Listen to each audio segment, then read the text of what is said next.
My mind is set, my grind is set, my heart on ice cold. I'm only here to even a score. Whoa. My mind is set, my grind is set, my heart on ice cold. We down right now, but did it before. Whoa. See from here we going up. Made the call, I shown up. Now the game is sewn up. Say my name is blown up. We up, we up, we up, we up, we up, we up, we up, we up. See from here we going up. Made the call, I shown up. Now the game is sewn up. Say my name is blown up. We up, we up, we up, we up, we up, we up, we up, we up. What's up, everybody, and welcome to another episode of the Knighted Ones podcast, episode number 40, a milestone podcast for us. Just a reminder, we are the only podcast that features a former UCF National Champion, a former UCF radio host, an ESPN analyst and hoops player, an infamous rapper, our resident influencer and IG star, shooting the breeze, talking UCF Sports. Remember, you could like and follow us on YouTube, Instagram, and make sure to check out the 70-plus teams and conferences on the College Huddle. I mention all of those people, but we are severely shorthanded this week. It's just going to be Ben, our resident hooper and ESPN analyst, and myself, the IG star. So how's it going, Ben? It's going great, man. Yeah, we're exciting milestone episode 40 here, and here we are, just you and I holding it down. So it's all good. Yep, holding down the fort tonight. There's not a ton of UCF news. We do have a good amount to talk about, but obviously we're kind of hitting those dog days of the summer where right now it's kind of just baseball and a couple other Olympic sports as we start to get into the summer. But summer is creeping closer to football season. So on that note, let's start a little bit with a couple of things we could talk about in the football world. So, I think, as I mentioned, it's the dog days. So content creators and media outlets are always looking for something to post. So one thing I did see recently and I wanted to put here in the show notes was the Big 12 championship odds. We've talked about how UCF has really loaded up this summer and over the past few months in the transfer portal and their recruiting class, doing everything they can to go all in and win the Big 12 championship this year, and then by default make the college football 12-team playoffs. But the odds were just released and UCF was given plus 1,200 odds. So for you non-gamblers out there, that basically means if you bet $100 and UCF wins the Big 12 championship, you get 1,200 in return. So, they're clearly not the favorite of favorites. That would actually put them at the 7th best odds in the conference. Actually, Kansas State was given the best odds to win the conference. Kansas State and Utah right there at the neck and neck at 1 and 2 there. So that gives us the 7th best odds. Now there is 16 teams in the conference now, not 12 anymore. So that obviously puts us in the top half, but still relatively far away from the top spot. So Ben, what do you think? Is that a fair assessment, fair odds that Vegas is giving us? I mean, I think it's relatively fair, and mainly just at this point in the going into the off season with it's still May, and while we have had a really good, really highly ranked and highly thought of transfer class and recruiting classes over the last couple of seasons. I think that given our record last year, we had some disappointing losses and we had some games that we were right there ready to win and they didn't work out. I think that these odds reflect a little bit of the, show me and prove to me that you're going to be a top team in the Big 12 in a power conference. And so I'm not necessarily sweating it. Preseason polls, we've certainly made fun of them and lamented them in the past, especially when we were in a different conference and everything. Oh, preseason polls don't mean anything until we're at the top. Then we're always praising the preseason polls. And I know that this isn't necessarily a preseason poll, but odds, especially these types of futures bets type of odds. They're just reflecting the kind of national sentiment about the conference and about the teams that are in it. And I think what's interesting to me is that you've got in the top four, you've got Utah, of course, and Arizona, two teams that are, while they're coming from what was a power conference in the Pac-12, just expecting to kind of step in and be kind of the, contending for the Big 12 championship, in particular Utah. I mean, I understand why they're getting the respect that they're getting, because they certainly have been a consistently good program over the last, half a decade at least, if not longer. But, I just think that's a team that certainly more so than UCF by any means. While we as UCF, we get plenty of national publicity, mostly for the right reasons, and a lot of the times because we like to talk. We're not a vocal fan base, that's for sure.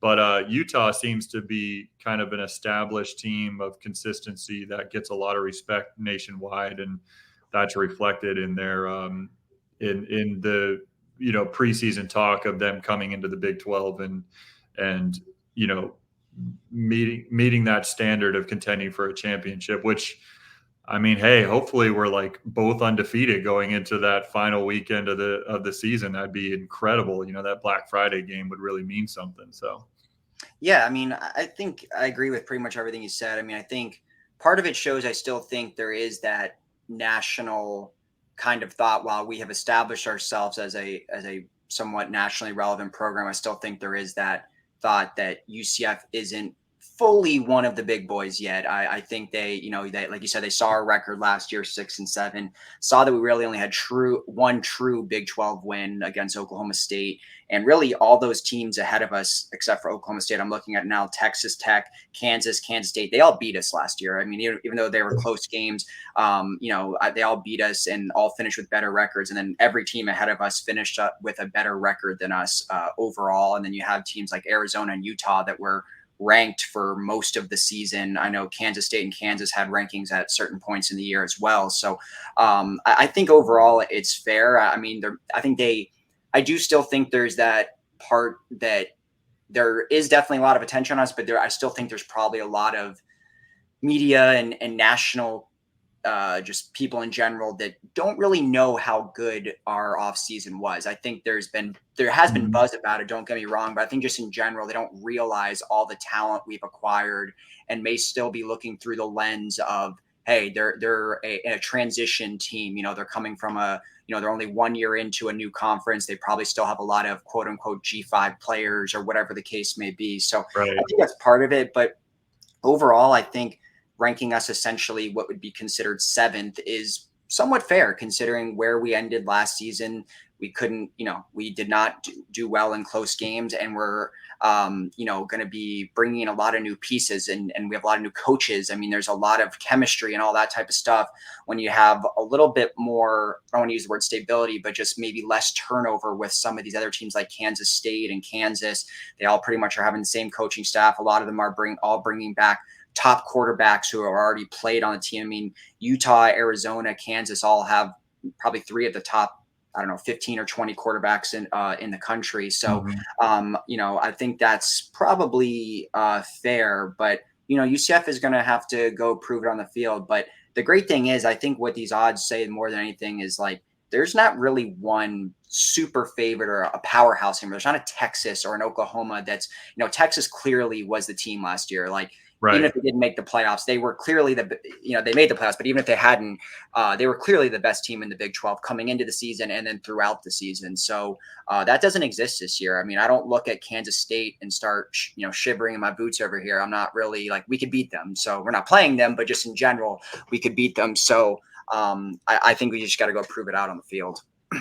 Yeah. And yeah, I agree. I mean, it's also kind of, I don't know. I mean, the stability of that we're going to see in the conference this season. Like, we've got the newcomers from the Pac-12, but we don't have 2 teams in Texas and Oklahoma that we had last year that were just kind of, they were on their way out, right? Like they were acting like they were too good for the conference, and it is what it is. Like they were ready to leave, and unfortunately for us as UCF fans and fans of other Big 12 teams that are still in the conference, we probably looked at them just like, we're tired of them and all that stuff, or kind of, unfortunately they both the teams did relatively well in the conference. Obviously Texas did really well.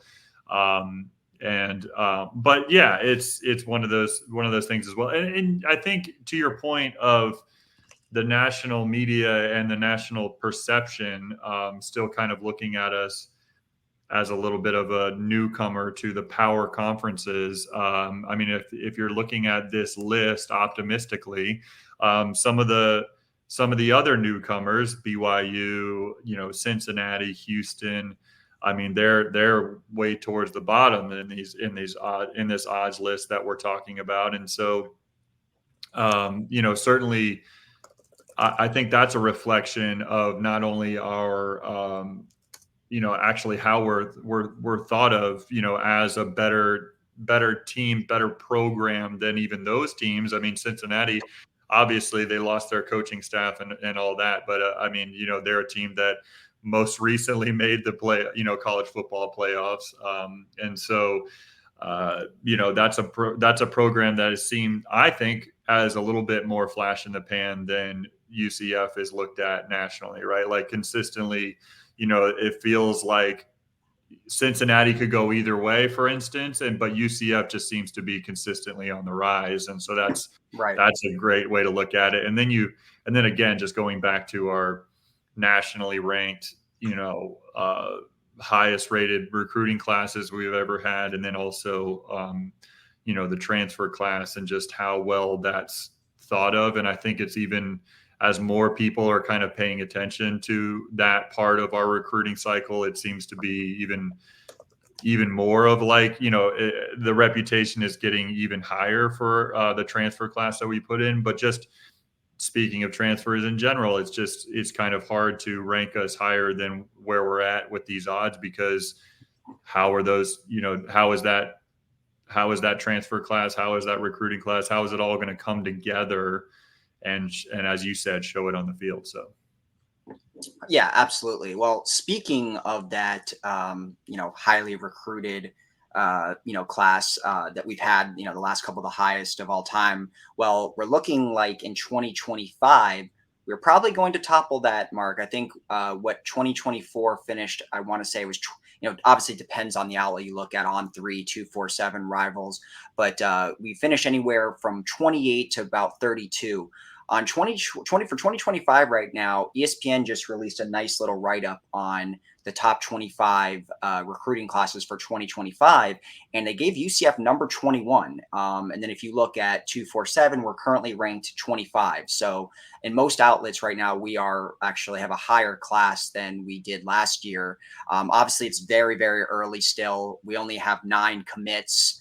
And, we're going to get more. We'll probably have some of these decommit, knock on wood, but it probably will happen. But, the class is off to a great start. And that kind of thing says something too, that we only have 9. So it's not the quantity that's getting us, up there in the top 20 or top 21. It's really the quality with several 4 stars. And then ESPN even kind of gave a shout out, talked about our class, talking about how deep it was, gave kind of Gus a little shout out for how well he's been recruiting for us.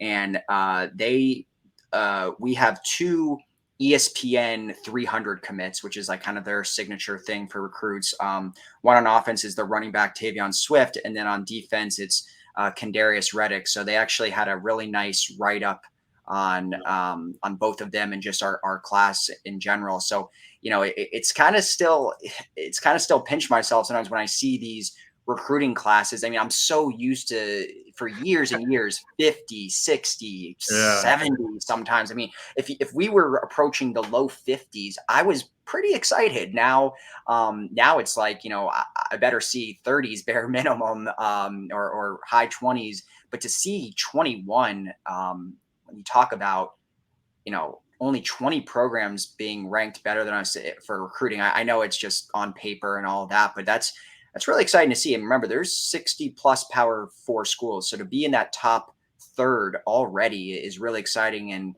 I think it was great to see ESPN give us that number 21 ranking.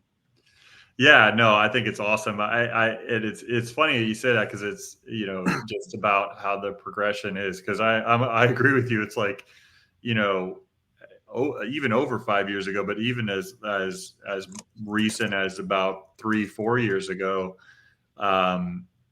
just getting exciting. Like, oh, are we going to crack the top 50 this year? Like, are we going to crack the top 50 in recruiting class in the nation? Like, we were talking about that, just as like, okay, is this undefeated season going to, allow us to be in the top 60 or whatever and recruit? Like, are we going to gain that? And obviously the first couple of years of Heupel, we really didn't have that, but then it all of a sudden just kind of started to progress a little bit more. But yeah, like, are we going to land our first, not our first 4-star by any means, but this talk still remains. Are we going to, land our first 5-star? And it just seems more and more likely that things like that are going to happen.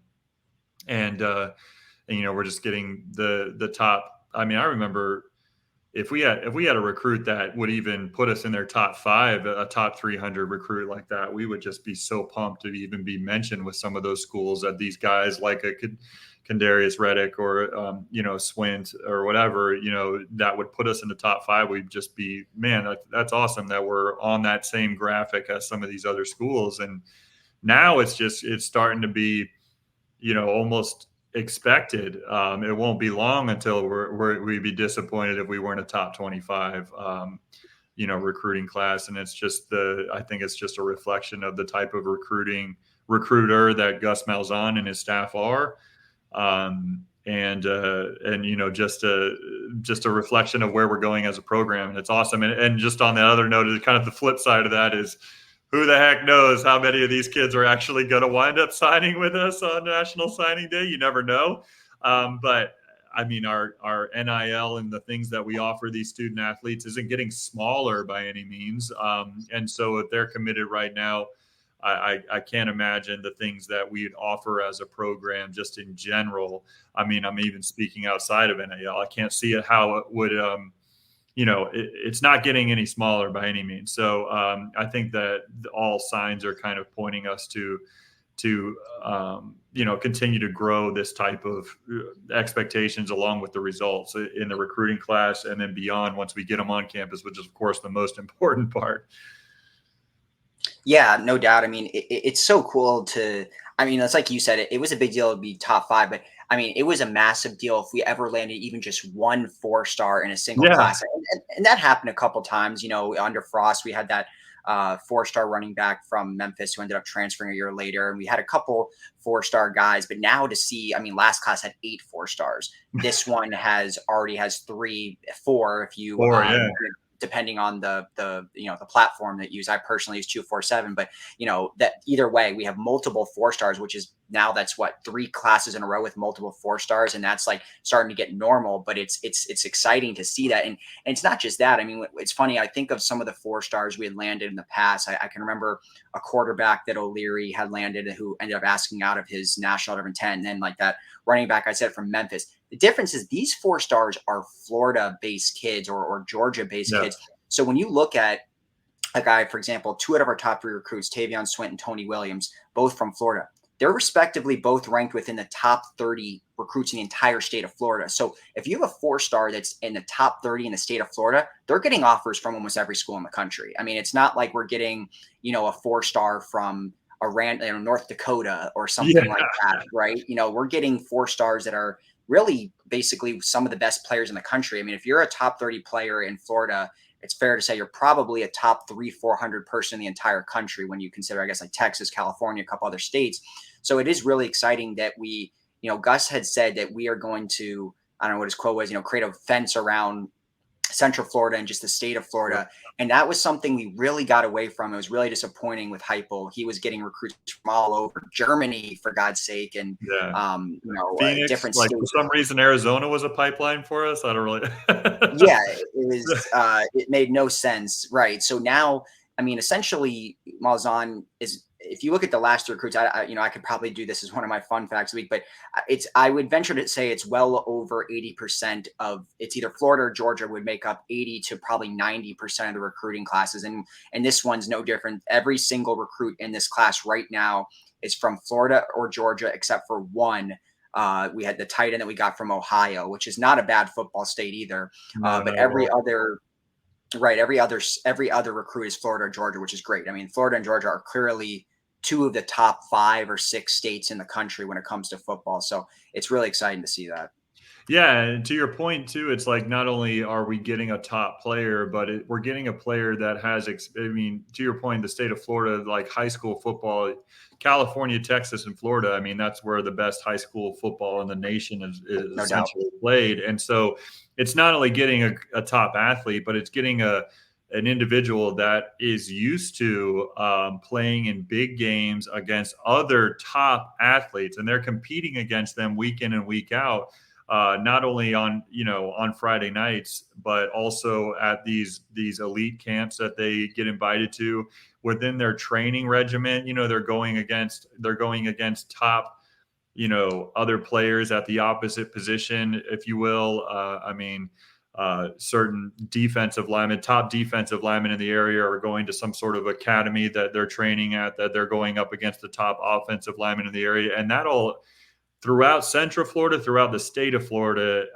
And then, as you mentioned, Georgia as well, where we're getting these other recruits, those types of elite training, areas. They're just constantly getting their competition against the top recruits in the nation. And so it's not just them themselves, but they're constantly getting better and improving themselves because they're going up against the best of the best. And so that just adds to it. And yeah, to your point, I think other thing that Gus has done so well that Heupel and even previous coaches like even Frost weren't cultivating as much as I believe that they should, because it's worked out so well with Gus Malzahn, is just the relationships throughout Central Florida, especially with the high school coaches, right? We're creating such great relationships with these programs like Cocoa. We've mentioned a number of times. Obviously, it's easy to talk about Cocoa because Ryan Schneider's their head coach, right. But not just that. I mean, we're all throughout the Central Florida, especially, but all throughout the state of Florida, really, having these great relationships with the top high school programs. So we know the coaches really well, and they're able to kind of, help their top athletes and their program know more information about UCF. And that's, they're not necessarily going to always steer them our way, but certainly going to speak more positively about us and help guide them that UCF would be a great choice if that's, something that they're thinking about and we're recruiting that individual. So I think all of those things are just adding up and paying off well. Yeah, no doubt. And speaking of those top recruits, this weekend is the annual Bouncehouse Weekend, which is basically UCF's top recruiting event. They basically bring in, current commits of the 2025 class, as well as guys that they're courting, guys that they've already given offers to. And not only this year, there'll be guys from 2026 and I believe as far out as 2027. So I think over the course of the weekend, we'll have something like 50 to 60 athletes come on campus, kind of be wine and dined, if you will, and see the facilities and obviously meet with all the coaching staff. So some of it is obviously kind of, making sure your verbal pledges are happy and obviously going to stay. So we have guys like in the current class, Tavion Swint will be there. Tony Williams will be there. Kendarius Reddick will be there. Santonio Isaac will be there. A lot of these guys that have already committed will be there. On top of that, there's a lot of the guys that we have, given offers to, and some of them very, very highly recruited 4 stars and a lot of them high 3 stars. So you got guys that are considered kind of warm, that they are, have put us in their top 3. Some of them that are crystal balled to be, going to pick UCF. So you guys like Tyler Williams, a wide receiver out of Riverview, guys like that will be visiting campus. And this is annually for UCF, this has been really their top event, especially since Gus took over. We generally will always get about 4 to 5 silent commits. Some of them, I guess maybe announce on the spot, but a lot of them will, verbally commit to the coaches while they're there or right after, on a phone call or something. And I would not be surprised to see, anywhere from 3 to 6 commitments that get publicly announced within the next couple of weeks. I mean, just historically, we've seen that a lot of guys will, silently commit and then announce it, whether it's a week later or a couple of months later, or you have the guys that announce it right there on their Twitter or whatever, and you'll get the boom siren from Gus on Twitter pretty much that weekend. So this is a big weekend, not only for our current commits, but for, really kind of building out the rest of the class. As I mentioned, we have 9 verbal commits in the 2025 class. So we could very well get ourselves up to 14, 15, 16 guys after this weekend.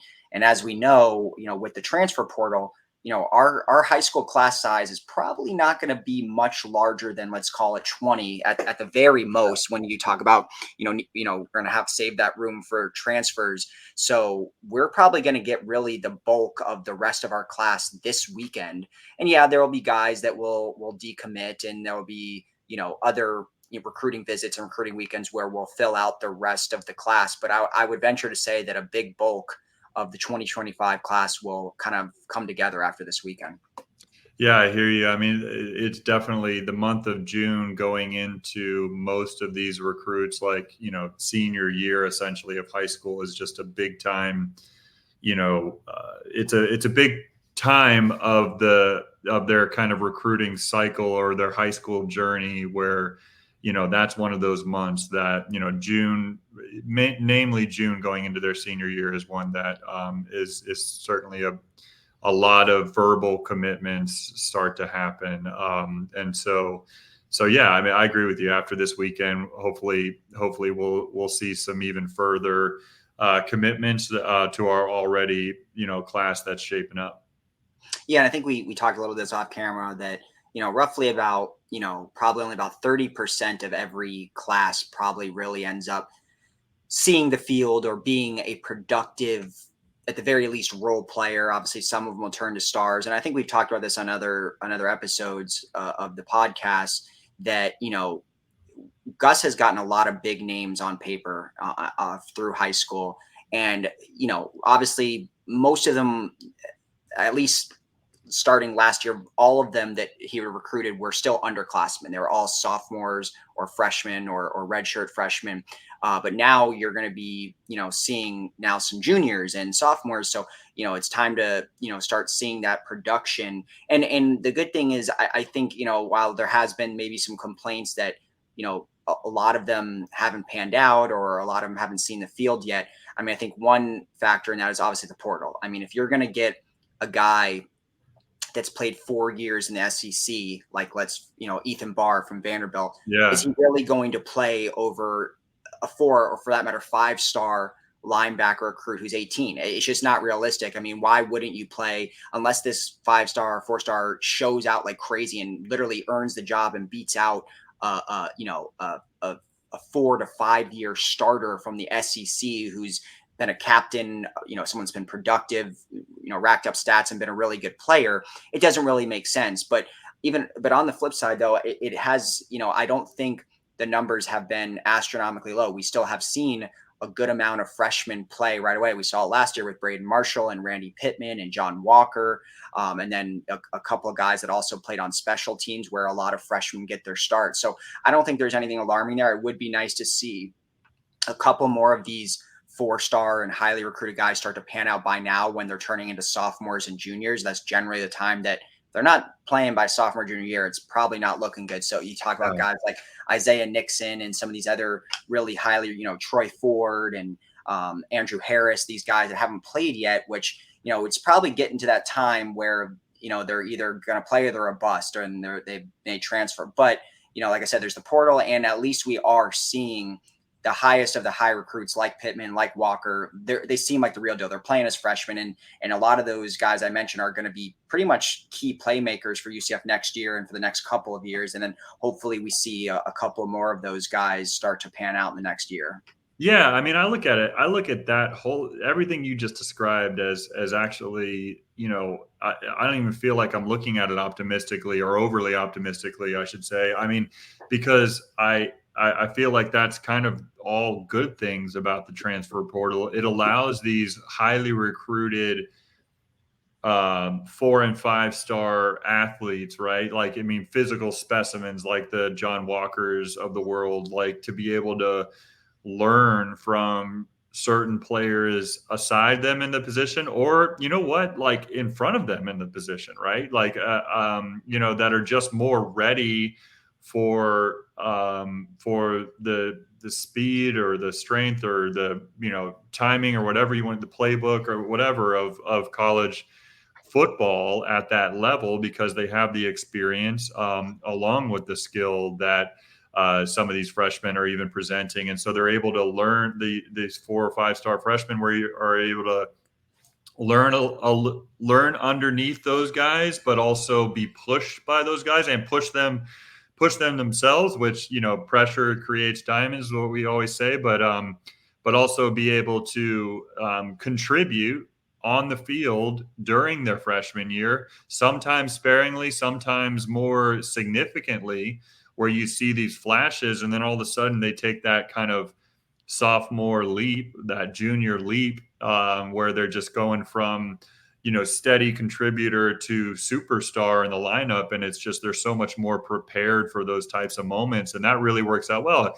And then the other side of that with the transfer portal, I even look at that as a good thing, where you mentioned those athletes that, maybe were pretty highly recruited out of high school. And every time we've had a new transfer class, they slip back in the depth chart a little bit further and they're not getting the playing time they want. And, it's fine for those athletes to be able to move on and find an opportunity where they can showcase their skills on the field, that they wouldn't be able to do it here. And as a fan base, UCF or any other school, like we wish those guys well. And if we, didn't see many contributions on the field, we're not like too upset that they're going to look at other opportunities because we got another, either recruiting class or transfer class to come in and hopefully contribute behind them. So I think that's all, relatively good things about the transfer portal, is that these guys that were highly recruited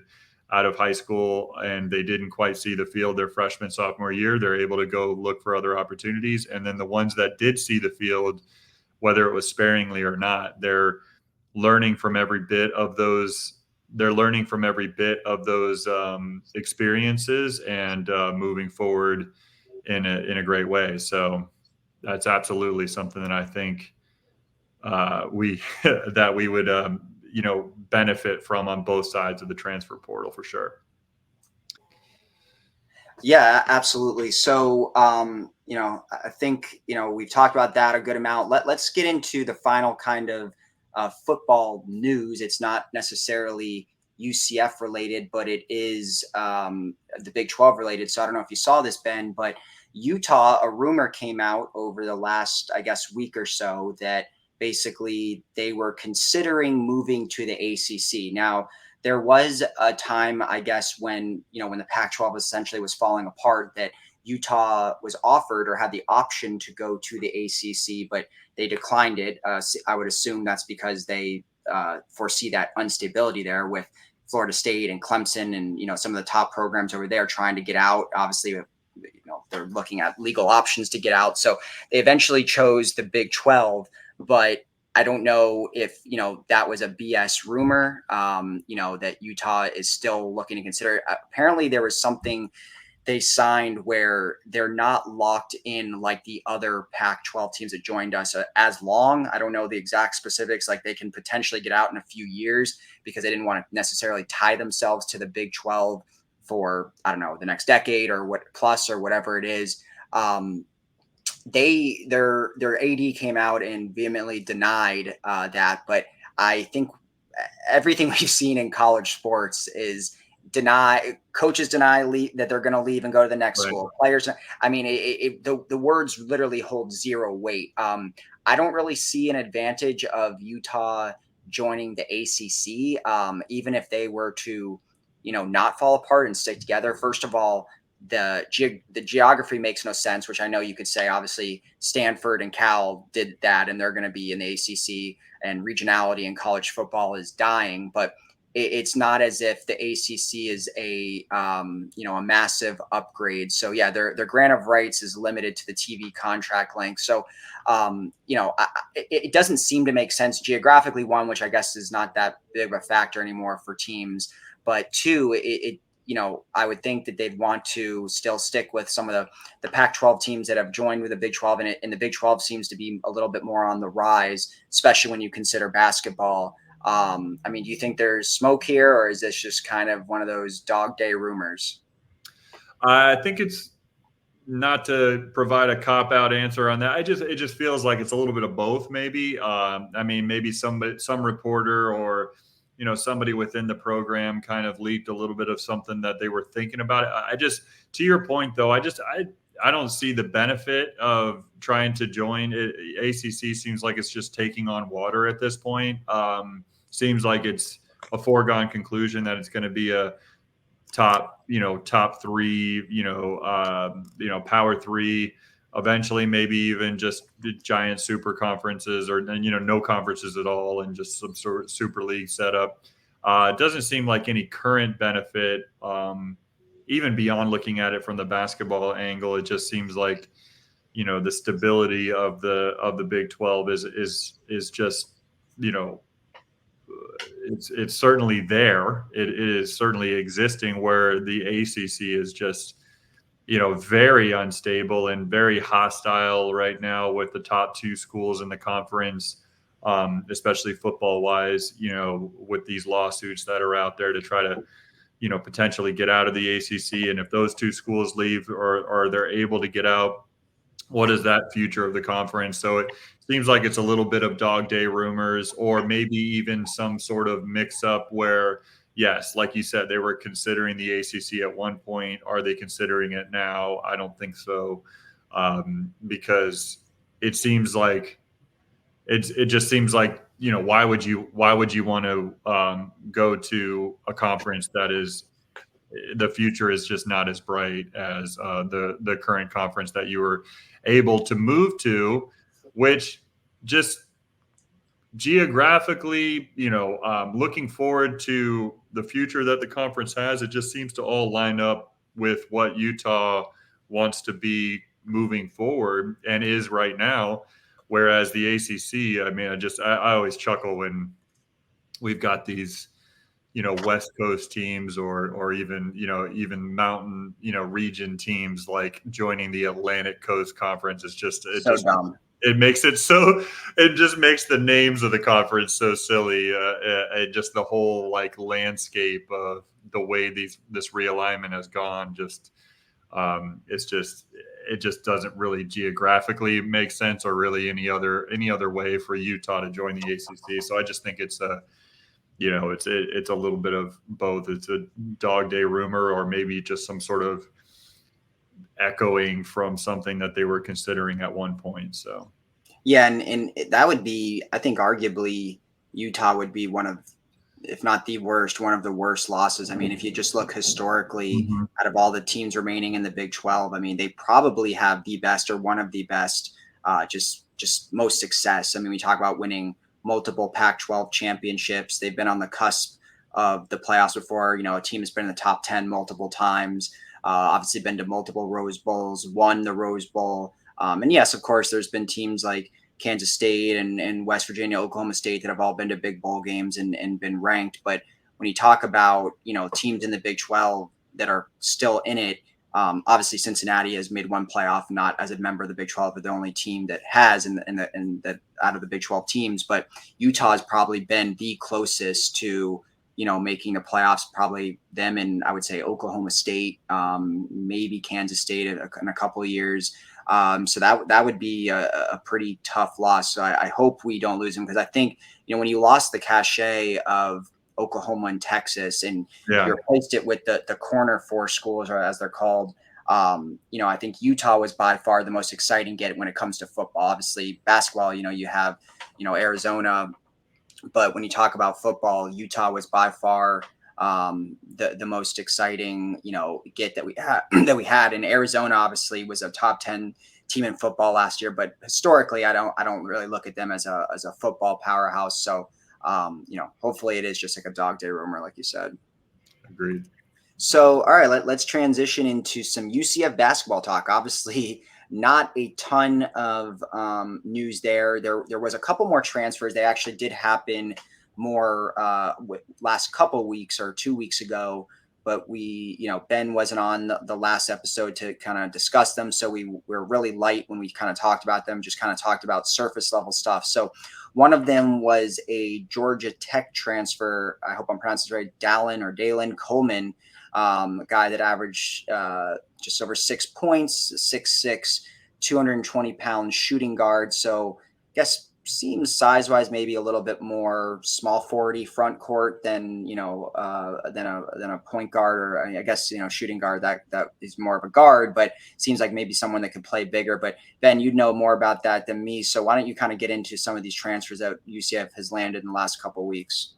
Yeah, no problem. Yeah, starting with I'm with you, Alan. I'm not sure if it's Dalen or Dalen Coleman, but he goes by Deebo, Deebo Coleman, and that kind of shows you some of the size that he has as a guard. I think he's one of those guys that while he only averaged a little bit over 2 rebounds a game in his junior season, he is a big body guard that can easily play the 2 or 3.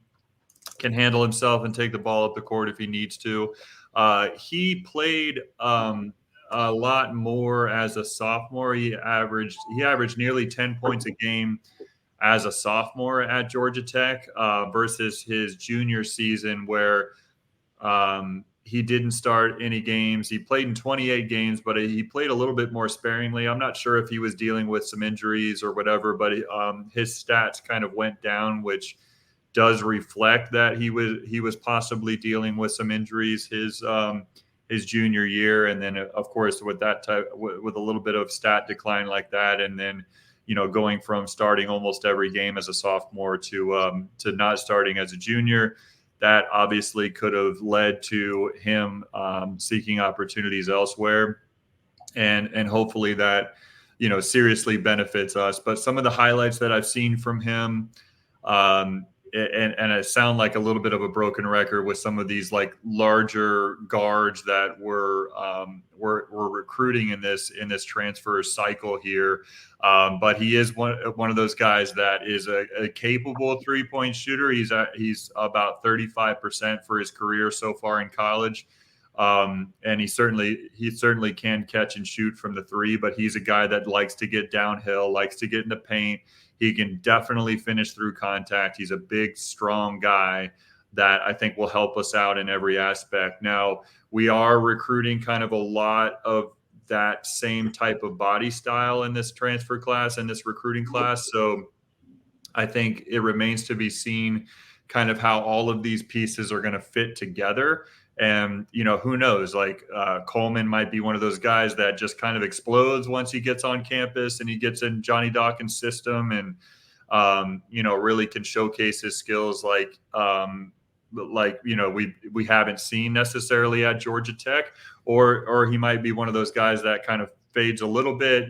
He's a 15-minute a game guy coming off the bench and he contributes kind of like a Marcellus Avery did last year, right? Which wouldn't be too bad, so we'll have to kind of see how each of these pieces fit. But I think what is evident, and we've talked about it a lot, what's evident as far as what we're going after as a team this year is Johnny Dawkins and his staff seem to be building a fast, super athletic team that is going to get after it in ways that we've seen hints at in the past, but have always had some kind of anchors in the middle, more traditional centers to kind of anchor the team defensively maybe. But this year it just seems to be we're going to go guard heavy.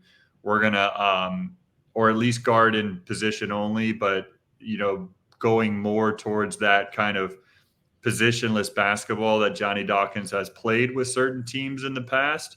I mean, I remember in particular the year that we dealt with a lot of injuries, and Taco Fall went down halfway through the season, just dealing with, injuries of that particular year. We kind of were forced to play a little bit more positionless basketball, like kind of, mix it up and kind of play matchups the best we could with the athletes that we have.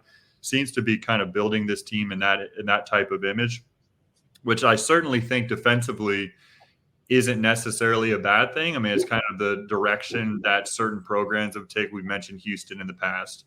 I don't think that's necessarily a bad thing, but we'll just kind of, like we said, it seems like on paper we're moving in the right direction, and this is shaping up to be a very exciting team, hyper athletic. Really some quick guards, some larger, big body guys that can mix it up in the paint and step out and shoot it from three as well. But the biggest question mark is, how are all these athletes that look great on paper, how are they going to come together and play as a team in the system that we need them to be successful in the Big 12? That remains to be seen. And not to necessarily move on from Deebo, Coleman, but we did, and this was about a week and a half ago, or it was maybe about a week ago, but I don't believe we mentioned it on the show last week. We did actually, land a transfer center. Finally.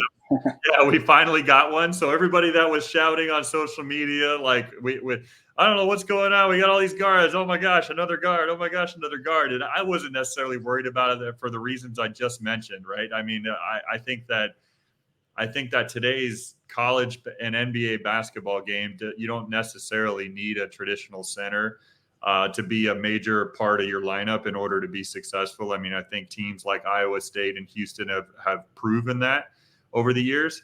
But we did get and if we were struggling on pronouncing Dalen's name, we got a transfer from Bethune-Cookman named, well, Elijah's easy to say, but his last name's a little bit harder to say. I believe it's Hulseway. Maybe it's Hulseway. I'm not sure. Hulsewe, and we'll learn how to pronounce his name. Hopefully he'll be a good contributor. He's somebody that was played a little bit sparingly at Bethune-Cookman. He is transferring after his sophomore year, so he has at least 2 more years of eligibility left. He obviously adds a lot of size at 7 foot, 260, big body center at coming in from Bethune-Cookman, but he played about 13 minutes a game as a sophomore, so didn't necessarily, he wasn't necessarily a major part of that the rotation of players there at a much lesser competition level. But who knows? I mean, maybe he comes over here and something changes or something fits with his style of play, and he's able to contribute at an even higher level here. Even if he gives us 10 minutes a game and he gives us 3 fouls and 5 rebounds, I'll take it all day long. You know what I mean? And so it remains to be seen how much he's going to see the court here at UCF, but having a big body to add to some of the other transfers that we have, I certainly don't view as a bad thing. And I don't think UCF basketball fans necessarily view that as a bad thing either, especially the ones that are saying another guard. Yeah, I mean, obviously the game has changed, and I think basketball, more than any other sport, is going to be very common when the majority of the team is transfers. And I think, to a lesser extent, football, I think you talk about chemistry, and you'd like guys, especially like offensive line and whatever quarterbacks, the receivers, to have a little bit more time to gel than 1 year. But basketball, I think it's a little bit less a concern, because you think about even before the portal era, how many stars did we see that came in as freshmen, one and done, era type players that, Kentucky's or whomever, that won a national championship on their first year on the team, and they had never played with the teammates that they were entering the program with before, whether they were fellow freshmen or guys that have been on the team a couple of years. So I think there's a little bit less a concern. Obviously, ideally, I would say you'd hope that 13 or 14 out of 15 players aren't transfers, but that's kind of the era we're in. So not too concerning compared to maybe football or some other sports. But I was going to ask you, is there one single player on the team right now outside of incoming freshmen that are not transfers that started at UCF? I guess Hendricks, right, would be the only one maybe. Is there any more that are not freshmen that actually started at UCF at the beginning of their careers? Darius Johnson would be the other one. Okay, Darius Johnson. Two, yeah, I mean, obviously Darius Johnson's going to be a captain this year, I'd imagine. I mean, he's going to be an upperclassman leader. He's going to be the guy, like the leader. But yeah, I think of those two, Tyler Hendricks and Darius Johnson are the two main. We recruited them from high school, and they're still here players, unless I'm not thinking of another one. That's basically it. But one of those guys, especially in Darius Johnson, I mean, Tyler Hendricks has proven to be able to shoot the ball, and he's got some athleticism. Didn't see much of the floor last year, though, even though he looked like he was going to coming into the season. He looked like he was going to take a step forward in his sophomore season, but he didn't quite do that. But Darius Johnson, obviously, he's our main guy at the point position. So, and who knows? I mean, this year it could be even different if Mikey Williams really does, kind of prove to be the athlete and player that he is, and he shows that he can be a leader. Maybe the two of them are kind of in the lineup together, and Jalen Sellers, kind of slides to more of the three position. Who knows? But it'll be interesting to see how the backcourt especially kind of shapes up with the amount of highly capable and explosive guards that we have, mixed with two guys, I think, in DJ especially, but even Jalen Sellers, who is somebody who really, showed a lot of, in my opinion, support for Johnny Dawkins, but a lot of commitment to the program, of like seeing where we're going, especially towards the end of last season. Really just, kind of while other players were transferring, he was very vocal about why he wants to stay at UCF and how it's, just been such a good thing for him. So, those two guys are the ones that are on the team still, that were freshmen, coming in and are still there. But yeah, like you said, it's just kind of it's something that we got to get used to, and something that we, just kind of, I believe we're going to see every year. I mean, even a team like Houston that went to the Final Four the year before, I mean, they're the team that made it pretty far in the tournament this season, and would have made it even further, in my opinion, had they not had some big time injuries. I mean, most of those guys were transfers except for Shed, basically their top contributors, except for Jamal Shed, were all transfers. So it's just kind of the new era.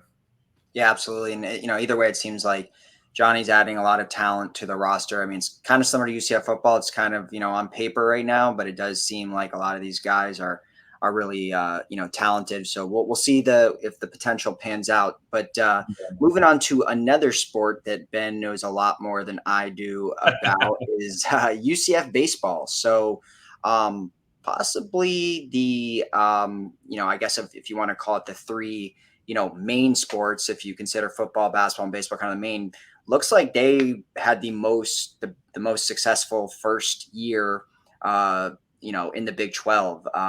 We did see, unfortunately, they did lose to Oklahoma State in the conference tourney, but they went all the way to the semis in the conference tournament. So they were there, got pretty far, and that was rewarded by making the NCAA tournament. So Rich Wallace's first year, and then also the first year in the Big 12. We have made it back to the tournament. We are in the Tallahassee Regional, and that field includes Stetson, Alabama, and obviously Florida State. And so, we are the 3 seed, and we will open up the tournament against number 2 seed Alabama. As I've learned recently, it's double elimination here, but we are we're in the dance, I guess. And so Ben, why don't you talk a little bit about that feat of not only making the regional here in the first year, but how far can this team go? Can they get out of this kind of, I guess, group stage, if you will? Yeah, I mean, I think it's certainly possible for them to make a super regional or emerge from this Tallahassee regional that they're in, but to even take a step back and just some of the things that they've done over the last week. I mean, we went into the Big 12 tournament certainly needing to win our first game against Cincinnati. Like, we had to win that game to ensure ourselves, a very high, maybe above 90% chance of kind of emerging from the bubble that we were on prior to the tournament. And so we were able to take care of business in extra innings in the first game of the Cincinnati, of the Big 12 tournament against Cincinnati. Now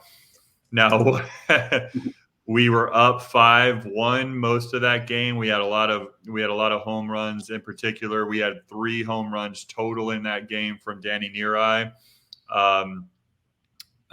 None bigger than when we lost the lead and Cincinnati came back from 5-1. They scored 4 runs in the bottom of the 9th to come back and force extra innings. We had at least twice, but certainly a very critical moment where it looked like we could have won the game, but had a little bit of indecision and an error that scored a run and kept Cincinnati's hopes alive. It looked like it was going to be a horrible collapse in that game, first game of the tournament.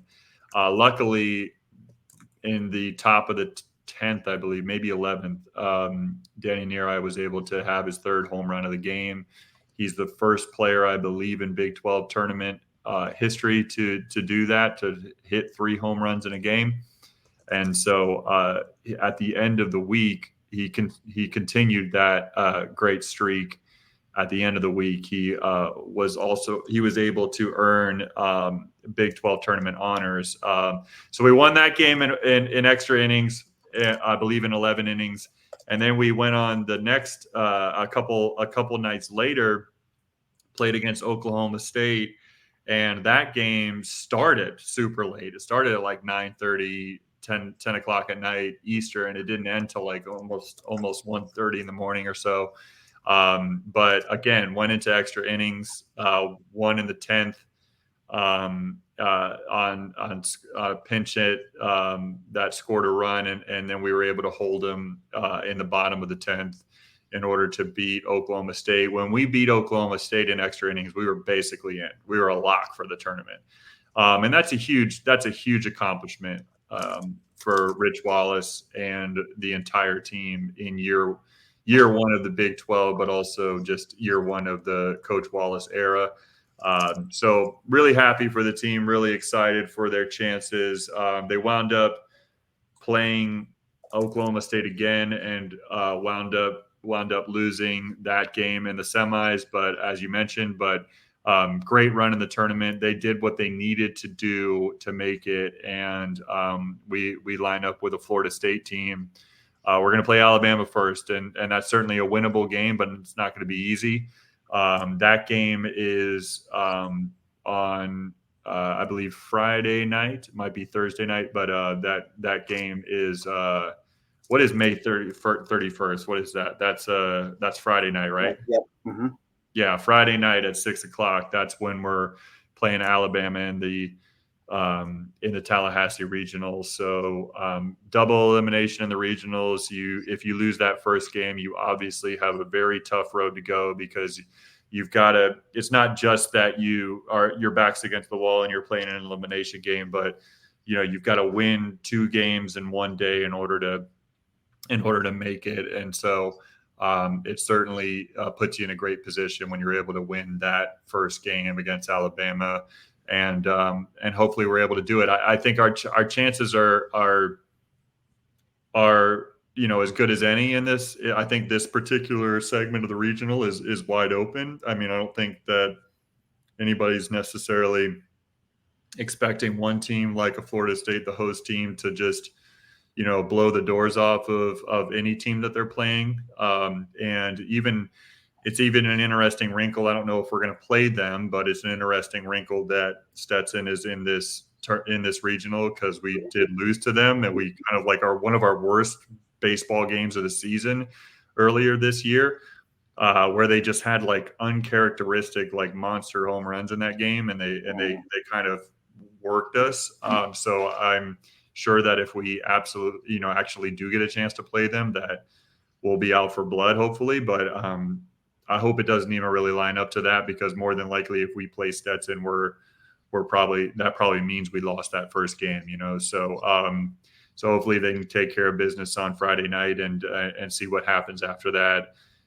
More than likely playing the host team in FSU. And I'd have to double check this on the history side of it. I'm not sure if we've ever emerged from the regionals to make it to the super regionals. So anything else we do at this point, I feel like in Rich Wallace's first year is kind of gravy, but it would be just spectacular if we could go even further and just kind of.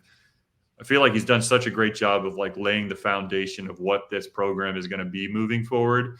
And so, kind of to build that excitement, even on top of that foundation, I think would be just fantastic for Rich Wallace and the UCF baseball program moving forward. Yeah, and what gets you to the next round? Is it 2 wins, 3 wins? How many do you need to get to, I guess, the super? So it's a double elimination, and so I believe what it would take is ultimately 3 wins, as long as those 3 wins are all together, essentially. So, but really, what the first game buys you is a little bit of rest. I believe you'll have Saturday off, because at the very least, if you lose the first game, you're more than likely going to play a doubleheader to try to stay in it. And so really winning any game is going to allow you to have a little bit of rest for your team. And then just one last thing that I remember we were talking about with Roger earlier that I want to mention is Dom Stagliano. I mean, he's definitely emerged as the top pitcher for the Knights, and so more than likely we're going to see him starting game 1 on Friday night to make sure we can win that first game, because he's just been a stud. I mean, he's all conference player, and he's emerged as our ace for sure. We've got some great pitching depth overall, which is going to help us. It's already helped us in the Big 12 tournament. It's going to certainly help us as we move forward in the NCAA tournament. I think that's one of our strong suits this year. I think we're a top 3 ERA team in the Big 12 this year. And we certainly got the depth to help us move through a tournament like this. And so hopefully that bodes well for us. Great. Well, it's exciting then, especially like I said, the first year, really exciting to see.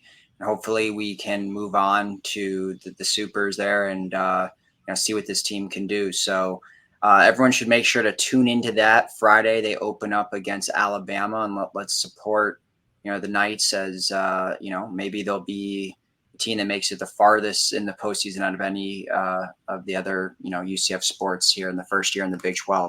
Yeah, so, it'd be awesome. And we're everything that Rich Wallace came on, in my opinion, when he came on with us, at the beginning or right before the beginning of this season, and he talked about some of his goals that he never really talked about, how far they were going to go as necessarily a goal that he was going to outwardly speak to us about, but just some of the fundamental goals of the team, like being strong up the middle with defense, having depth in pitching and strength in your bullpen, even some of the ways that they've been able to manufacture runs this year, all those things that he talked about, I think he was able to accomplish and really set that foundation that we're talking about moving forward. So it's exciting.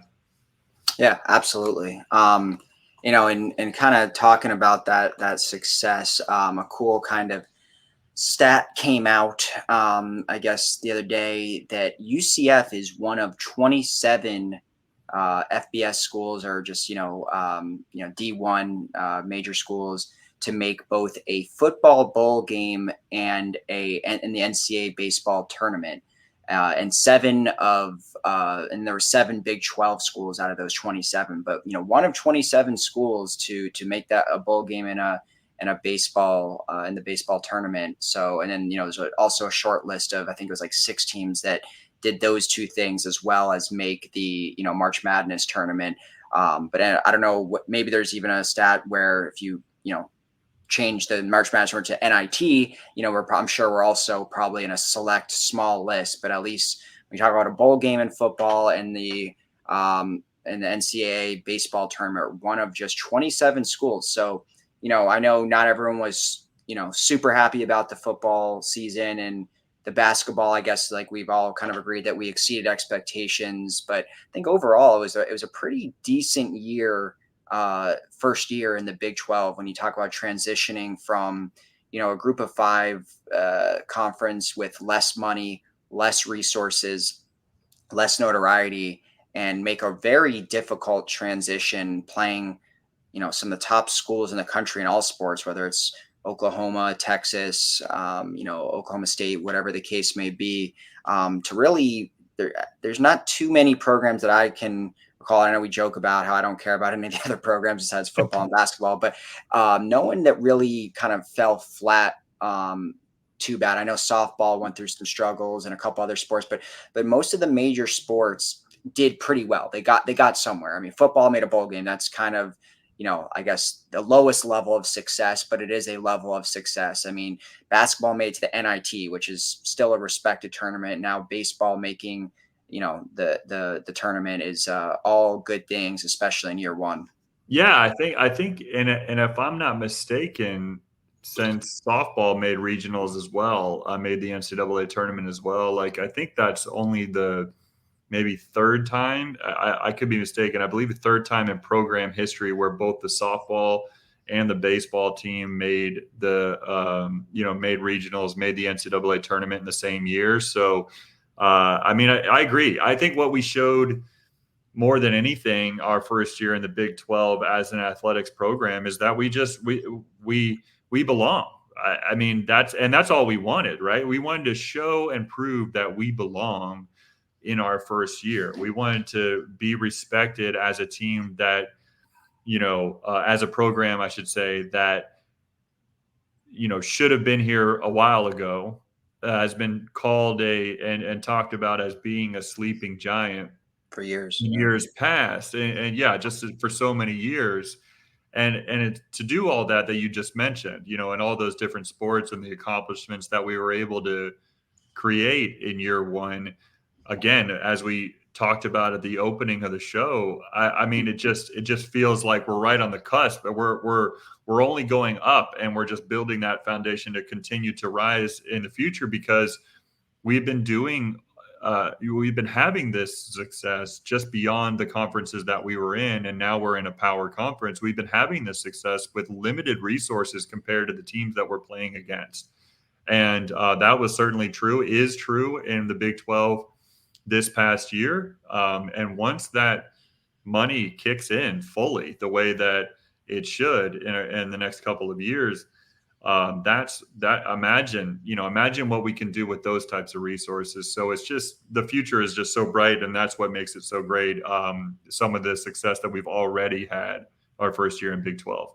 Yeah. And it's a really amazing. I mean, I think we talk, in sports, obviously preparation is so key, and in life preparation is key. And being around the program now for 15 plus years, it's been amazing everything they've done to prepare themselves to get to the Big 12, not only just to get a bid to get into the Big 12, but to have success fairly immediately. I mean, this just talks to everything that past ADs have done, past coaches have done, past players have done, just the administration as a whole, that just the investment they've made. I think someone, back whenever it was early 2000s, whoever looked into a crystal ball and saw that there would be a time when UCF could, elevate to that next level and go to a Power 5 conference, and they did everything that they could. And just all the coaching hires we've hit on, and just all the success we had in the group of 5, winning obviously is a big part of it, but just the right decisions were made. Everything, I think, from the facilities and just all and getting donations and everything that they did really prepared them for this moment. And I think, it shows that the powers that be made the right choice of bringing us in. I mean, there's a reason that UCF, Houston, BYU, and Cincinnati were brought in. And, I think all have their strengths in certain sports, like obviously Houston with basketball and whatnot. But, it's really just great to see that preparation, because I really, remember thinking as a young face freshman that didn't know much about, the world yet as an 18-year-old. I remember just going into that, my first ever football game, UCF versus Texas, and just seeing how competitive I like. In this, I say this story all the time. I did not like college sports at all prior to 2007, and right when I stepped on, I fell in love with college football, and it's my favorite sport since. But I saw, like, right away, I was like, wow, this is UCF as a school athletically. When I was in high school, that I had really never heard of. I knew UCF existed as a college because I lived in South Florida, and obviously it was, one of the 3 or 4 choices you have if you're staying in state, which I knew I was going to. But athletically, I probably didn't even know Dante Culpepper. I couldn't name one athlete or anything about it. But right when I got there, I could tell. I was like, wow, there's something.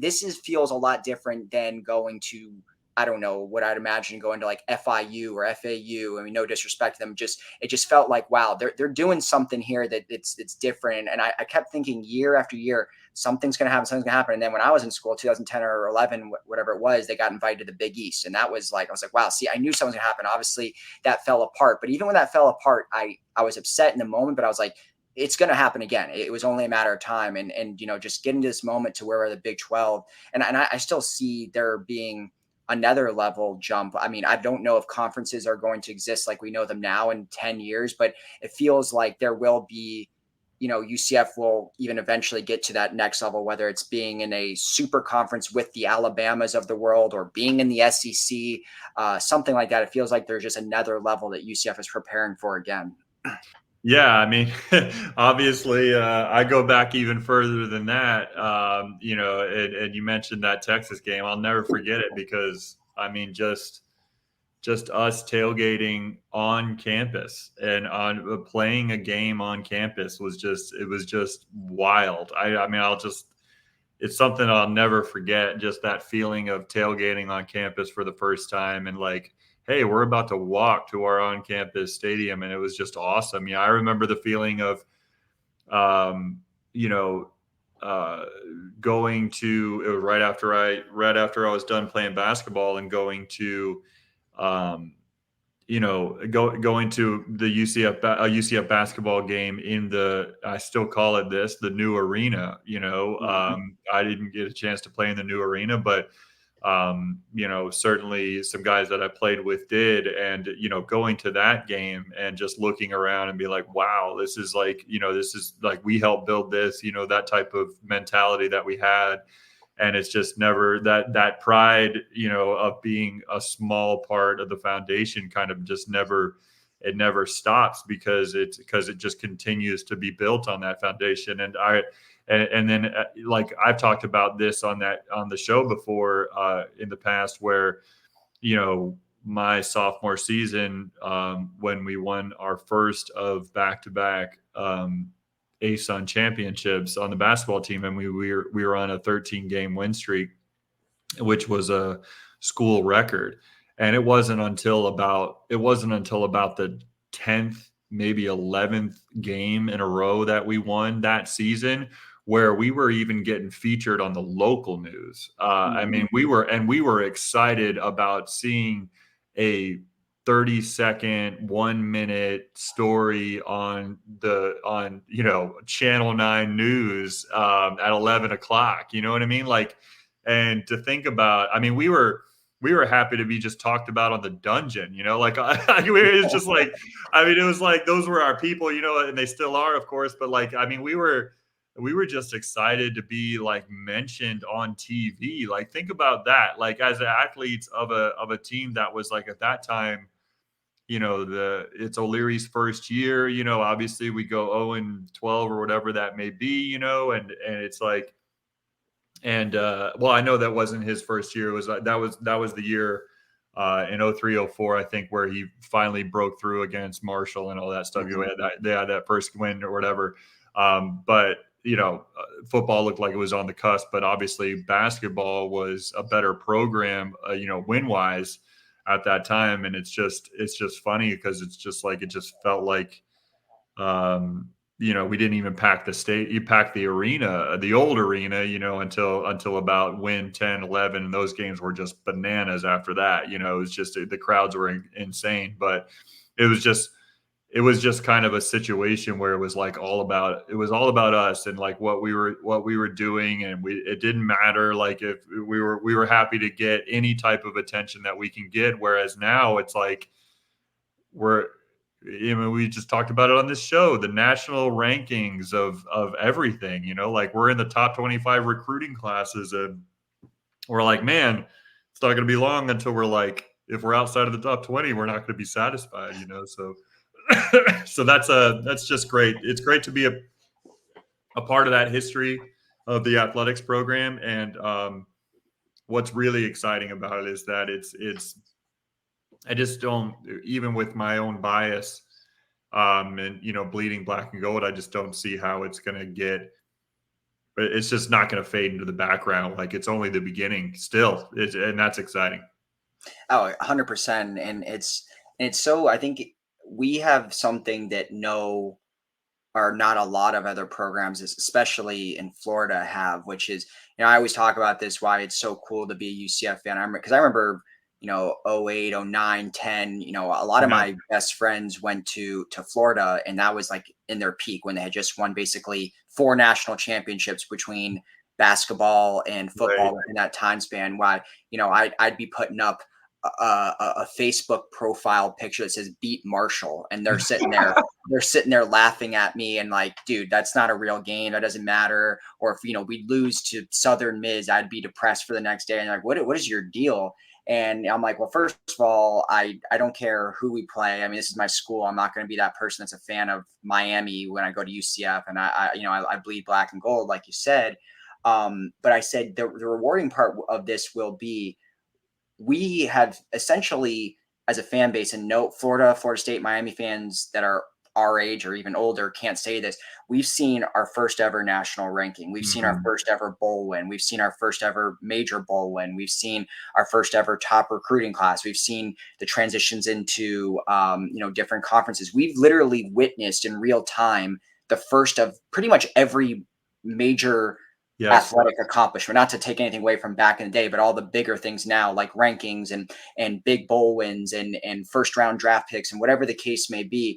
And then when we eventually do win that national championship one day, which I truly believe will, whether it's in basketball, baseball, football, we're going to be able to say we witnessed the first ever, UCF National Championship, not taking anything away from cheerleading. I know they've won, but just out of any of the athletic sports, it's going to be really cool to say that and, tell our kids or whatever. Whereas, these other programs like Florida State, where it's cool that they have a century of history, they didn't get to see the come up in the building of it all. So it is kind of cool to be able to say that we literally will have witnessed all of the first and are still witnessing just the actual building, where these other programs like, Florida State, I keep saying, they're just kind of, status quo. They've already been built, and it's great if they have success or whatever, but it's not kind of the same level how we witness things. Yeah, I mean, it's funny you mentioned those other schools in the state of Florida, because that's another thing. When I was at UCF from 02 to 07, essentially, especially in those first couple of years, like, I remember when it was a thing that like it was just normal to see a Florida State sweatshirt. Oh, it was there for me too. 100%. Yeah, even when you were there after I But in graduated. 2011, I still saw Miami jerseys. Yeah, you still see and I feel like honestly, I mean, granted, I spent, of course, less time on campus than I have, when I was a student, or even beyond that. But like, I feel like that would be like weird. Like it would be so bad. like, yeah, you would get like, you would just get like, killed on campus just on a normal school day if you're walking around in a Florida State or Florida, t-shirt and all that stuff. And it even seemed like more common to see those other schools back when I went to school, like than UCF. And so, I think that's another step of just how much further we've come over the last, 20 years, 25 years, especially, right? Like really after 2000 is just the amount of firsts that we've had as a athletics program is probably second to none. And so it is exciting. You're right. I mean, it is exciting since, essentially I, first started to go into UCF, and then it just continued on even further in the late, 2000s when you started going there. And then it's just been exploded, over the last 10 years, especially. It's just, we can't say it enough. We're just kind of sound like a broken record at this point, but it's just an exciting time to be a Knight. And and what's cool about all of that is it just doesn't seem like any of those past things are like, they're like totally behind us. Like all of our like best days are still ahead, which is awesome. Super exciting. It's funny. It's just like funny to think too. I mean, even after I left UCF, I think of just how much has changed. Like it's funny, like when you think of like, it wasn't that long ago, like 6-7 years ago, when it was the football stadium or the football games would still be half empty. And a lot like recently it's 2016 and even in 2017 until they started going on that win streak, there was pretty much almost every conference game was half full unless it was, one of the top conference opponents or that conference opponent happened to be ranked that year in the American, or we were playing basically a non-conference Power 5. Then that was even packed back in my day, whenever we played like Texas or whomever we played, South Carolina. But a lot of times those conference games as recently as 17 were pretty much half empty. So it's great to see that now. I mean, obviously we're playing better opponents now, but I mean, I remember I went to, 4 home games last year, probably 3 or 4 the year before, even when we were in the American, and pretty much every game felt like it was at least 75 to 80% full. Yeah, not only that, I mean, what you just described, it was always about the opponent, right? It was always about like in order to have a sellout crowd, you had to have another opponent with half the stadium full of their fans in order to do that. But now it's just, I mean, we're selling out season tickets every single season, and some games, you're right, like it's not like it's completely packed to the entire standing room only at the top of the stadium, but some games are. But even the run of the mill, going against an FCS team, at the beginning of the season, because it's the first game of football season, that place is packed and it's loud and it's jumping and we're all into it. And it was not that long ago where we were still, it wasn't just the 2015 season where like nobody was showing up, right? I mean, like you said, I mean, there was times in the 2017 season where we were still waiting on that crowd to really truly show up, and then all of a sudden everybody realized we were legit, and packed houses ever since. Absolutely. Well, good trip down memory lane there, and for sure. Only exciting stuff for UCF, for really all sports in the future. So moving on here a little bit to obviously we're a little shorthand today, so some of the segments that we normally have won't be there, but I am going to bring back the oxymoronic stat of the week. Might even combine it a little bit with Josh's kind of quiz style. So Ben, I'm going to put you on the spot after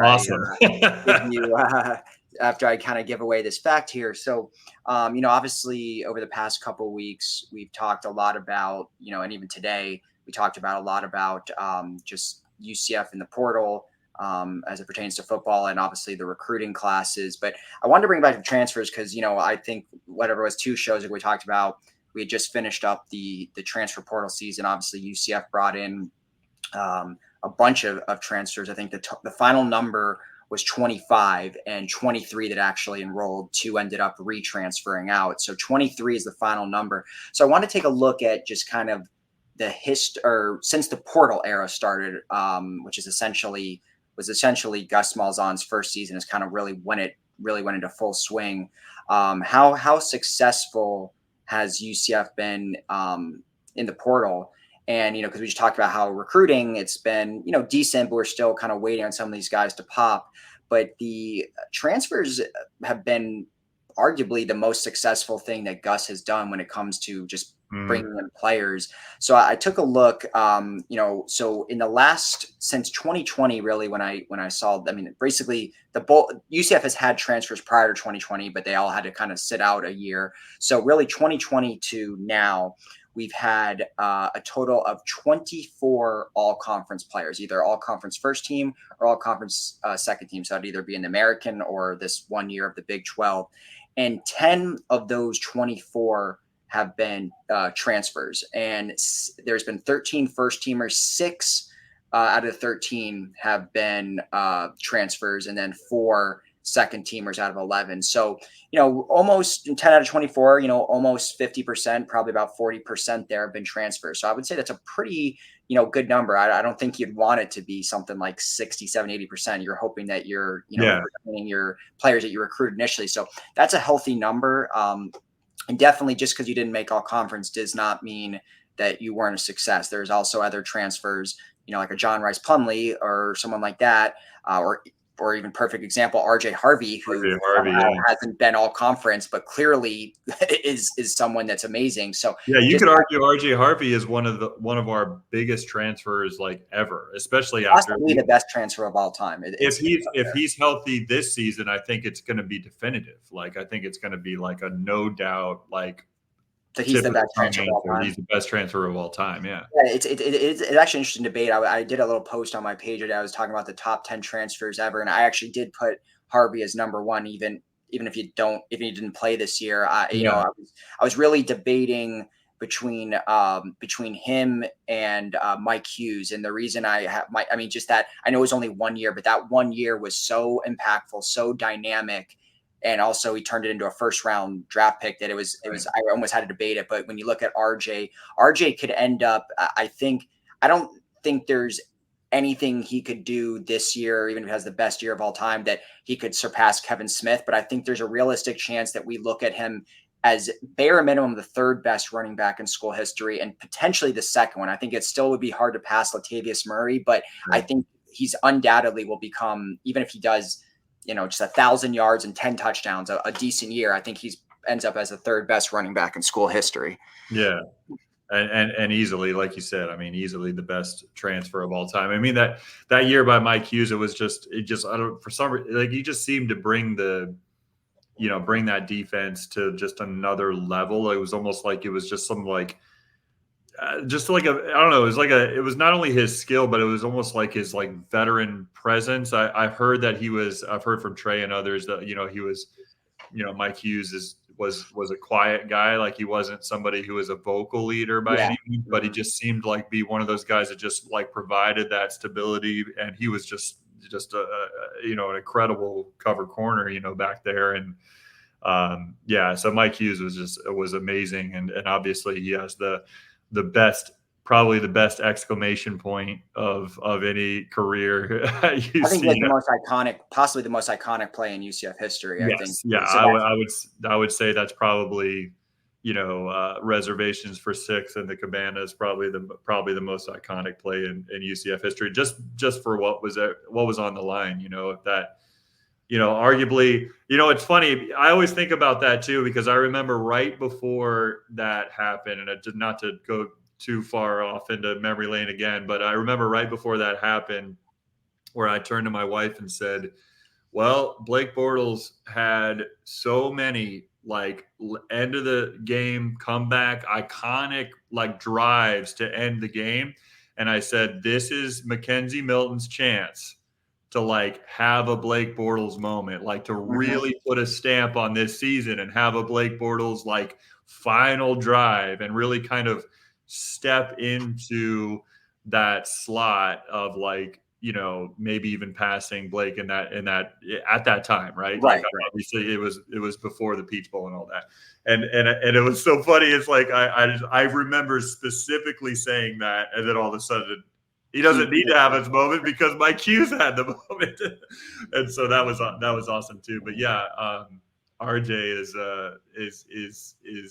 I mean arguably just what he's done at UCF already, and just what he seems to be primed to do this season. I think he's going to go down as the greatest transfer that we've ever had. But that one season that we got Mike Hughes was magical as well. Yeah, it's funny. I mean, my top 10 list is a lot of the guys are guys within the last couple of years, and there's a couple that are pre-transfer portal era. But I had my top 3 as Harvey, Hughes, and Javon Baker as the top 3 transfers ever. And well, what's the rest of that list? Because I actually missed that post on your IG. Okay, so here's the top 10. I have RJ number 1. I have Mike Hughes number 2. I have Javon number 3. I have Storm Johnson number 4. Yeah, he's huge. Yeah, Jason Johnson number 5. Aaron Robinson number 6. Isaiah Bowser number 7. Brandon Johnson number 8. Number 9 Ricky Barber, and 10 Kobe Hudson. And then I had some honorable mentions that I felt were close but did make the top 10. I said Talon Grable, Ryan Swoboda, Lee Hunter, Devod Wilson, Big Cat Bryant, Trey Nixon, JRP as honorable mentions. But those I had, the other guys that were in my top 10. Other guys in top 10, yeah. It's some names in there like that you just forgot were transfers initially, like Aaron Robinson and those guys that. It's just funny. We'd always roll our eyes back in, even the recent, like you said, past, just as recent as 2000 or whatever, where we just kind of roll our eyes every time they said Alabama transfer, blah, blah, blah. Yeah. Like, had to be, that guy's been here 3 years and they're still talking to him about the Alabama transfer. But yeah, no, we had definitely some impactful players on that list.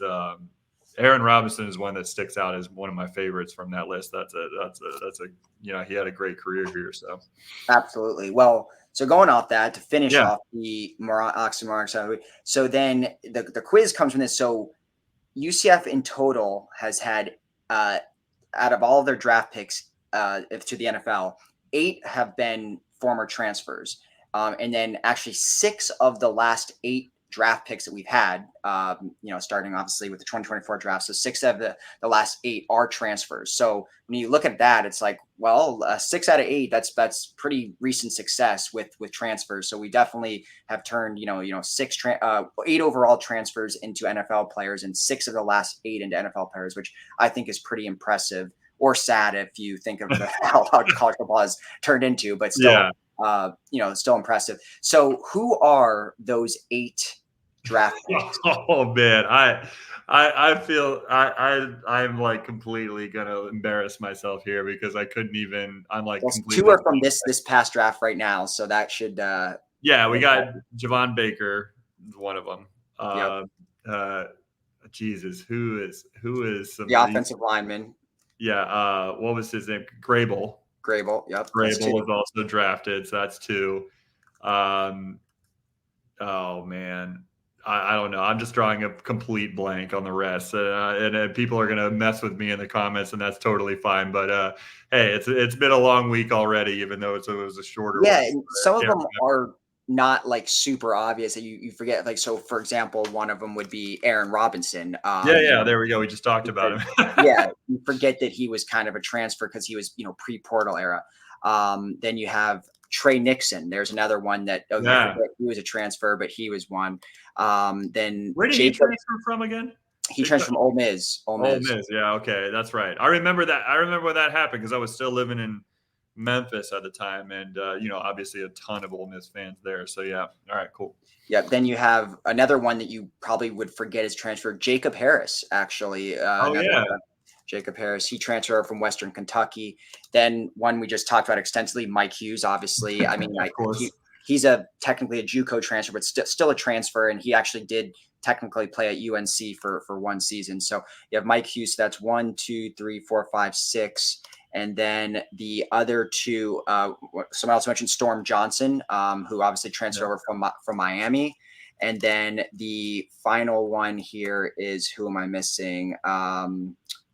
Oh, and then Tay Gowan, who's the cornerback. He was also a JUCO transfer. So those are the 8 all-time UCF draft picks that were transfers. So a couple of them pre-portal era when you talk about Hughes and Storm Johnson and Aaron Robinson. But the rest were all kind of, and I guess Jacob Harris too. So, well, actually, and Trey Nixon, a lot of them were pre-portal. So pre-portal, yeah. So really only, I guess, Baker and Grable are kind of in this current era, but all still somewhat recent draft picks outside of, I guess, Storm was drafted in 2014, but everyone from Hughes on was 2018 draft. So all within the last, 6 years, 5-6 years. Yeah. And I still think about that 2013 team. And it's like, if we didn't lose all of our offensive linemen in that 2013 team, it's like, who knows if Storm and Blake would have came back? Who knows what that 2014 team could have been? And they still won the conference. And they still won the conference and had 9 wins. It's just crazy that they even won the conference. But yeah, I mean, it's funny actually that you mentioned that, because Blake Bortles got interviewed on Big Cat from Barstool. He was on his podcast like very recently, sometime in the last 2 months, I want to say, and the clip was circulating. He talked about what went into his decision. So he was really debating whether to come back or go pro. And obviously there was a lot of push to go pro because he was being hyped up as a top 5 pick, which he obviously ended up going number 3. But right. But he was really considering it because there was going to be a lot of guys that are his friends that were coming back to that next year. I mean, basically the entire receiver class came back. JJ Wharton came back, Rashad Perriman came back. All those guys came back. And I guess what happened was he basically was going to go into Coach O'Leary's office, and he was going to basically talk to him about it and say, hey, I'm leaning towards going pro, but like, what are your thoughts on this? And, maybe he could be basically convinced to come back. And I'm sure O'Leary would have, still given him good advice and said, if, you think you go pro, but he was at least on the fence. He may have came back, but he said he got to O'Leary's office, and this was like in the middle of the day, and O'Leary was just passed out asleep. Yeah, I heard that story. So he's like, well, maybe I shouldn't come back, and then he didn't come back.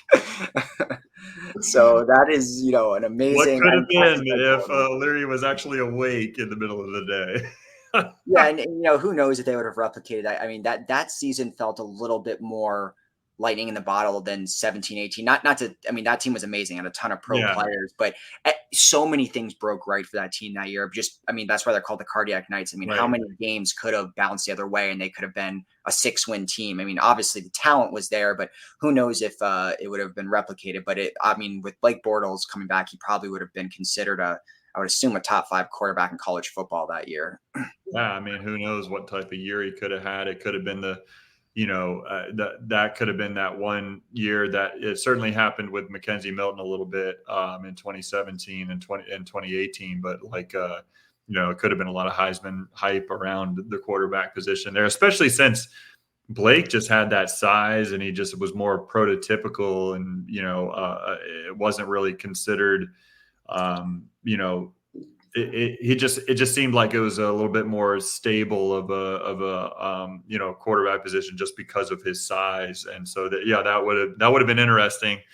I mean, with all that talent, especially with the receiving core that you mentioned, like coming back, it would have been interesting. But I remember even at the time though, I'm like, man, like it just seems like he's losing all of his staples on the offensive line that have protected him so well that it just didn't seem like it was in the cards. So yeah, obviously been a great decision, top 5 pick. Yeah, it was obviously the right decision, but it was really the only thing that didn't come back other than Blake was that offensive line. Because you think about it, pretty much all the deep, like Jacoby Glenn was back, all the top DBs were back, most of the top linebackers and D line were back. Obviously, most of the wide receivers, and then running back Storm would have been gone, but then you had William Stand back there, so they were completely pretty much fine at almost every position. But obviously all the big ugly guys were out the door there, but a lot of those guys ended up going pro. I mean, I think Justin McRae is still in the league, I think, even Right. 10 years later. So that was like a pro style team too, man. They had some yeah. legit pros on that team. It was awesome. Yeah, a lot of those teams were so different than Frost teams. I mean, that O'Leary team was just everyone was just big, and all Yes. the offensive linemen were 350 plus. The tight ends were like, huge, and the running backs, everyone was just like big and just very pro style, like you said. Not that, I mean, there was obviously a ton of speed and athleticism, but it just felt not in the way that you saw like Adrian Killens and some of these other guys that UCF had under Frost. Yep, exactly. All right. Different eras. Exactly. All right, cool. So finishing up here, we have a quick update on some of other UCF sports that we haven't mentioned tonight. First of all, we have track and field. The track and field team concluded their run at the NCAA East preliminary. 3 of our athletes are actually heading to Eugene for the national championship. So that would be Ashram Collins, obviously Jones, and then Kia Williams, all heading over to the national championship. So it looks like we're having at least some individual success there with the track and field. And then 2 Knights were named to the Women's Golf Coaches Association D1 All-America team. That was a mouthful, but 2 of our women's lady golfers are going to be All-America, Molly Smith, and I can't even take a stab at this name. I think it's Pimpisa Sistum. I'm sorry. I completely I think you did it pretty well. I couldn't have done it any better. Yeah. So they earned honorable mention for All-America. So that's awesome.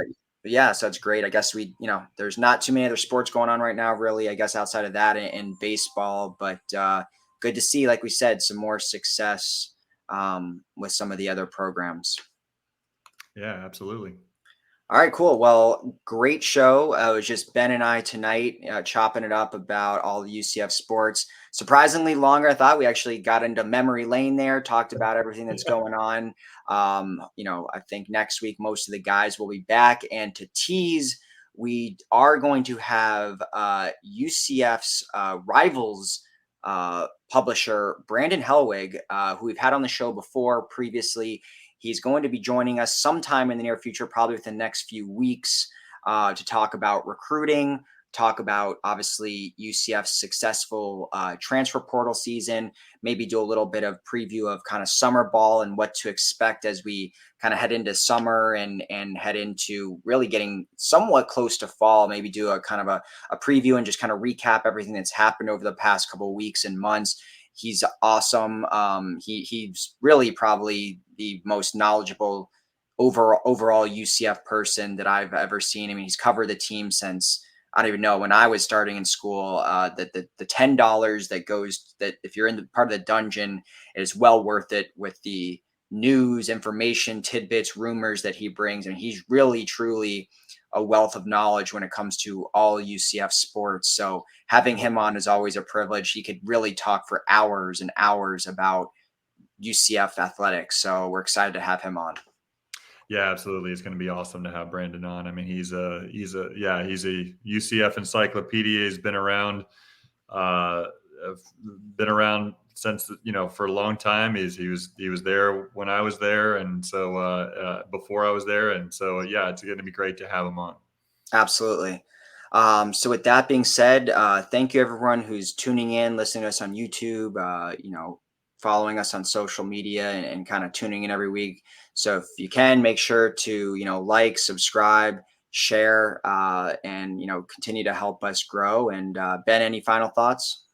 No, we about covered it, man. It was fun going through doing the show with you, Alan, and going through some memory lane stuff. That was also fun. So yeah, we'll absolutely move forward to next week, and episode 41. We'll have the guys back, and we'll rock and roll. Absolutely, great time. So go Knights and charge on. Charge on.